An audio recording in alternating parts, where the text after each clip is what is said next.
I am Roberta Mary Dean. I am 72 years old, born on April 22nd, 1953, Earth Day. I'm Bruce Stewart, born December 29, 1948, You're going to and get a been lot of married to this Roberta for 30 years. and And counting. we moved here to Grass Valley right in time for the COVID shutdown. And so that was March 15, 2020.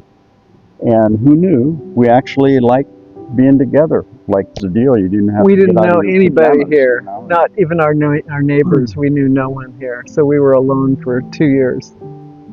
So Scary. and it went well. So we're still here.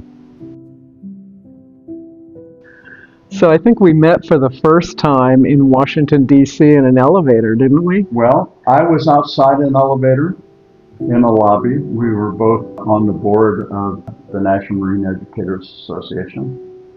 And the door opened, and there was this beautiful woman carrying a load of stuff and looking great in blue jeans, and went, whoa. And I was married at the time, but separated.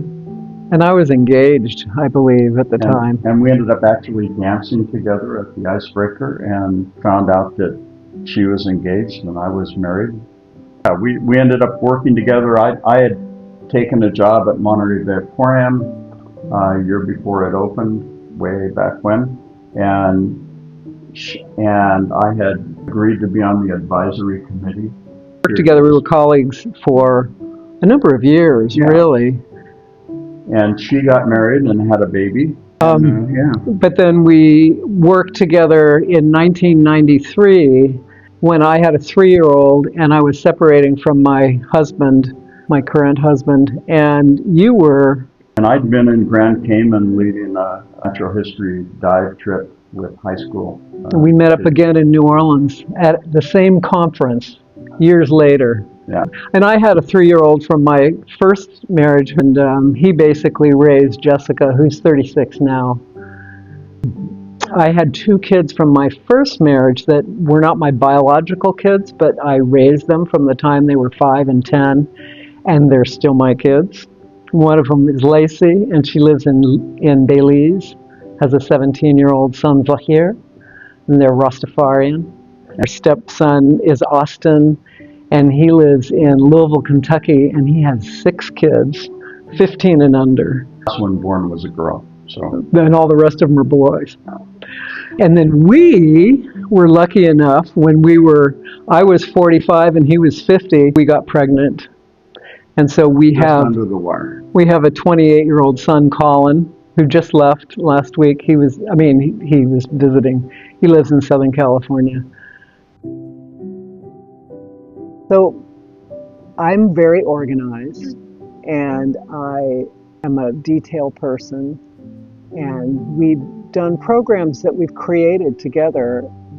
He's an artist, as you know, but he's also a marine biologist. So he is really a great illustrator, and I sort of think of him as my art team. And I like to develop curriculum, and I like to teach ocean science. And so we have a really good sort of working relationship in that he's very creative, and he tends to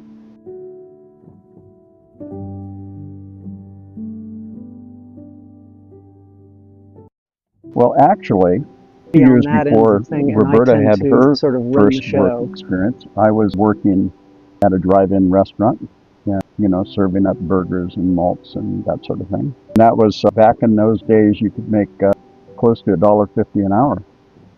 Wild times. Anyway, and that was in my hometown of Visalia, where I also went to high school, and then after that went to community college at College of Sequoias. And I became interested in both biology and art, pretty much. And so I was thinking about maybe combining those two things. I had my first job when I was 14 at an Arby's roast beef.